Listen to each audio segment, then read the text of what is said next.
2ஆம் இடம் வலுக்கப் போகிறது. 11ஆம் இடம் வலுக்கப் போகிறது. அதை தாண்டி 3ஆம் இடமும் இயங்கப் போகிறது. 10வதுக்கு ராசிநாதன் சூரியனோடு சேர்ந்து செவ்வாயோட வீட்ல அமரப் போகிறார். இந்த செவ்வாயோட வீட்ல அமர்தல், இப்போ நான் எங்க இருக்கேன்றத பொறுத்து தானே எனக்கான தன்மை தீர்மானம் செய்யப்படும்.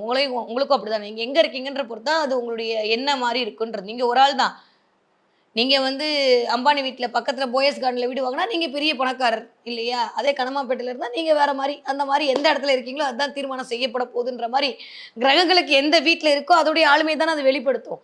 அப்படி மிஸ்டர் சுக்கிரன் ஆகிய ராசிநாதன் கொஞ்சம் 2ஆம் வீட்டு அதிபதி வீட்ல இருக்கிறது, காசு பணத்துக்கு பஞ்சம் இல்ல. வீட்ல எதுவும் பிரச்சனை இல்லன்றாலும், அது இருக்கக்கூடிய வீடு செவ்வாயுடைய வீடா இருக்கறனால, அது சமம் அப்படின்ற நிலைமையில கொஞ்சம் என்ன விஷயத்துல பாதிக்கும்? நம்ப ஒண்ணு சொன்னா, நம்ப அம்மா ஒண்ணு சொல்லுவாங்க. ஏன் நம்ப அம்மாவா இருந்தா, நம்ப சொல்றத நம்ம புள்ளைங்க கேட்காது. எப்பயுமே இப்படிதான் நடக்குதுன்னா, வெரி குட். உங்களுக்கெல்லாம் பழகிடுச்சு. அதனால ராசி பலனே பார்க்க வேணாம். ஞானிகள் நீங்கலாம். இல்லாட்டி இந்த மாசம் கொஞ்சம் பக்குவப்பட்டுக்கணும் அதுக்கு. ஆ கொஞ்சம் ஆக்ரோஷமான வாய் சண்டைகள் வரலாம். 2ஆம் இடமே வாய இண்டிகேட் பண்ணக்கூடிய இடம் அப்படின்றனால, சில துலாம் ராசிக்காரர்களுக்கு கண்டிப்பாக கொஞ்சம் நான் பெரிய ஆளு அப்படின்ற மாரி கொஞ்சம் ஆளுமை அதிகரிக்கிற மாரி பேசுவீங்க. அதன் மூலமாக சில கோபதாகங்கள் கொஞ்சம் டிஷ்யூம் டிஷ்யூம்னு டாம் அண்ட் ஜெர்ரி விளையாட்டெல்லாம் வீட்ல நடக்கும். ஏன்னா 10வதுக்கு சுக்கிரன் வேற உட்காந்துக்கிட்டு எனக்கு தெரிஞ்சு சூரியன் வேற உட்காந்துட்டு இருக்கும்போது, ஆ நீயா நானா அப்படின்ற மாரியான கொஞ்சம் போட்டி மனப்பான்மை இந்த தடவ நெறைய அதிகரிக்கும்.